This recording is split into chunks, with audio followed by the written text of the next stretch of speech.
Hi, I'm Jason Rubin from Naughty Dog. We're here today to give you a behind-the-scenes look into the making of Crash Bandicoot 2, Cortex Strikes Back. Crash Bandicoot 2 has very refined gameplay. We took the response we got from players of Crash 1, and the knowledge we gained in creating the first product, and sharpened the focus of gameplay in C. Well. If it isn't Crash Bandicoot, welcome. Instead of a linear map, Crash 2's levels are accessed through a workroom, allowing players to choose which levels he or she would like to attempt next. The levels are larger, with more branch, and they allow greater freedom of movement and camera control. There are far more secret areas, with over 1/3 of the game off the main path.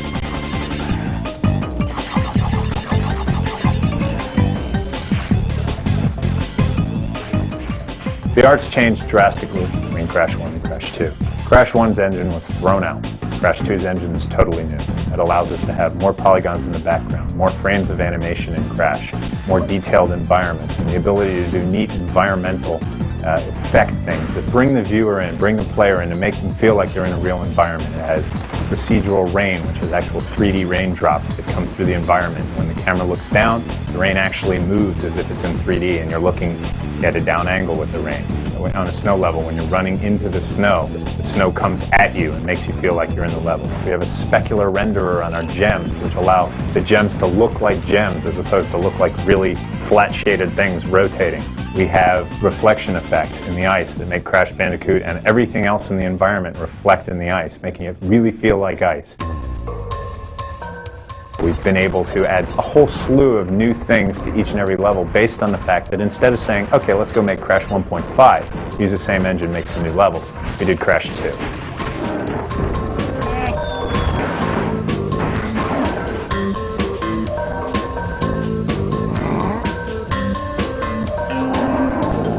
The character animations improved greatly. We have 15 times as much storage for animation in the game, and over 20 times as much animation total in the game, allowing almost every death to have its own unique animation that goes along with it.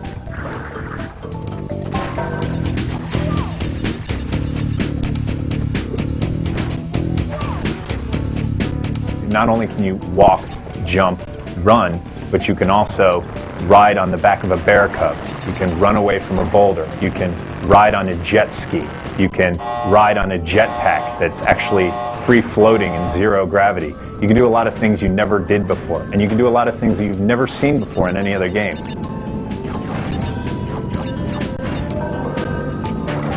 For example, there are levels where Crash can jump up in the air, spin around, and dive underground, creating a little mound, and he can then move around as this mound, getting by everything that's on the surface, but still attacking them by sticking his arm up and spinning them away.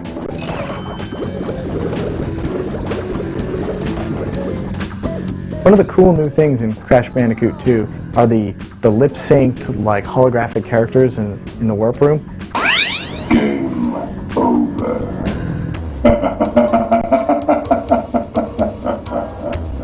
These are particularly cool because they're a combination of tons of people on the team's individual efforts. You got like animators who had to do the facial expressions, the lip syncing with the dialogue, the textures.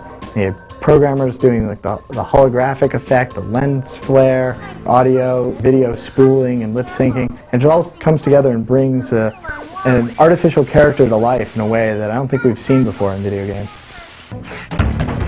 Another thing I'm really proud of is the way in which we utilize the resource of the CD to bring to the player levels that are probably about 10 times as large as the memory of the PlayStation. We do this by kind of laying the whole level out on disk and bringing it in piece by piece in a transparent manner. This is a really complicated, tricky technology, somewhere between spooling and virtual memory, and it enables us to use the CD to bring more detail, more game objects, just more stuff into the game. Another thing we're proud of is the sheer number of polygons we muscle through the Crash engine.